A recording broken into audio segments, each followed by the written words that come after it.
ہمیشہ یاد رکھیے گا کہ اللہ تعالیٰ جب کسی سے اپنے بندے سے یا اپنے خاص بندے سے جب وہ راضی ہوتا ہے نا، تو وہ اس کو دین کی طرف لے کے آتا ہے، وہ اس کو دین کا علم اس کے اندر اتارتا ہے، اور وہ اس کو ایسا علم دیتا ہے جس کی وجہ سے وہ اس کے دین کو پھیلاتا ہے۔ اسی لیے میں آپ کو کہنا چاہوں گا کہ زندگی میں آپ کبھی بھی لوگوں کو دیکھیں تو ان کو جو امیجن کرنے کے یا ان سے انسپائر ہونے کے جو کرائیٹیریاز ہیں نا، وہ بدل لیں۔ جب آپ کو یہ پتہ چلے گا نا کہ اللہ تعالیٰ راضی تب نہیں ہوتا جب وہ کسی کو دولت دیتا ہے، مال دیتا ہے، اولاد دیتا ہے، پیسے دیتا ہے، شہرت دیتا ہے، صحت دیتا ہے۔ ایون اچھی صحت بھی اس چیز کی بات نہیں ہے کہ اللہ تعالیٰ آپ سے راضی ہے۔ بہت سارے ایسے لوگ اللہ والے میں نے دیکھے ہیں جو بیمار ہیں، جن پہ ایسی ایسی آزمائشیں آئی ہوئی ہیں کہ آپ سوچ نہیں سکتے۔ اللہ تعالیٰ جب اپنے بندے سے راضی ہوتا ہے نا، تو وہ اس کو اپنے مذہب کا، اپنے دین کا علم دیتا ہے، اور وہ اس کو اس دین کی طرف لے کے آتا ہے۔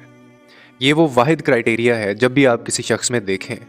یا اگر آپ اپنے اندر یہ چیز پائیں تو آپ ایک چیز اچھے سے جان لیں کہ اللہ تعالیٰ آپ سے